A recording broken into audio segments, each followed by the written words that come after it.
Growing up, I had no intention of joining the military, but I wanted to be a firefighter. And my first year out of high school, I was working full-time actually as an intern firefighter, and that's what I was pursuing. And I had a friend from high school who died overseas in Iraq. It was that moment I knew it was like, hey, there's more I could be doing. Luckily, I was taking a course in college. I was taking a technical rescue course. My instructor was a retired PJ. He pointed me in the direction of a recruiter, and I never looked back.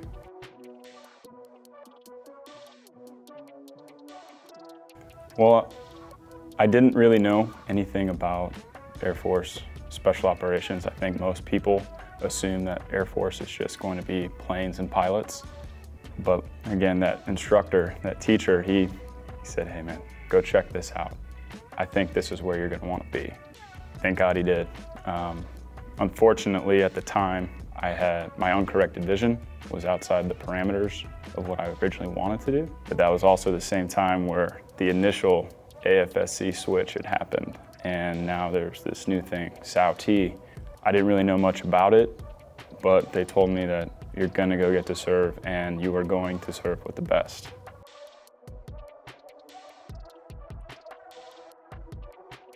I'm in a three-way tie for second for SAU-Ts to go through the pipeline when it had joined with combat control.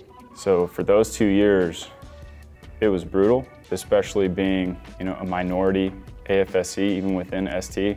I felt very early on like I had to earn it even more, and it was immediately humbling. Most of us, I think, that have one of the main AFSCs for special tactics, we're all usually the biggest, fastest, strongest of our friends growing up. And all of a sudden I was surrounded by guys that were just leaving me in the dirt. And I respected every one of them.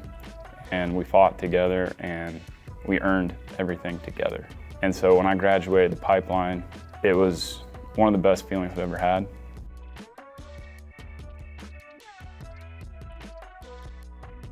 So graduating the pipeline, that was March 2012, and by August 2012, I was in Afghanistan with a Army Special Forces team in Kandahar, and my team that I was attached with was very experienced. So I got there and I had to prove myself all over again. It was 30 days in before the team sergeant I had allowed me to go on my first op. And the stars aligned where our radio NCO, he had loaded the radios and he wasn't going on the mission because he was sick. And all the batteries he had loaded in the radios they all died within the first couple hours. And everyone was real upset and kind of freaking out because we were out there, we were committed. And we don't have comms. And I just kind of picked up my bag, put my antenna up, and was like, what do you need me to pass? I can talk to aircraft, I got comms with higher, whatever you need.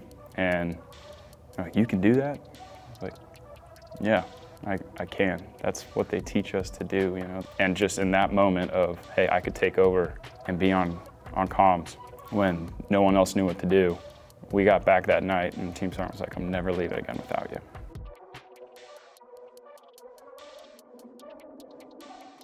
It's at times difficult because it is so small, especially relative to our sister services. So it's kind of that growing up in a small town, everyone knows everyone. You mess up one time and everyone's telling that story for the rest of your career. But there's something also that's amazing about that, because you're 1 or 2 assignments away from knowing almost everyone on that whole team, or the continuity is always there.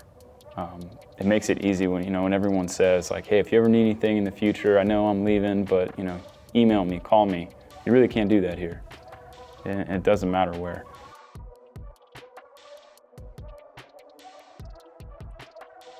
It sounds great and awesome that, hey, I want to jump out of planes and I want to dive and shoot and blow stuff up. For every action, there's an equal and opposite reaction. There's a physical toll, there's a mental toll. At times there can be a spiritual and emotional toll. And you have to be ready to take that on. To me, the worst feeling in the world has been letting my teammates down. I don't think I've done it truly in my career, but it's because I was so afraid to. With that, I've had to sacrifice as well. I mean, there's been days I've been gone over 200 days a year, following up with a 6-month deployment. You know, that's hard on a family. It's hard to keep doing, just day in and day out. So be sure, but it's worth it.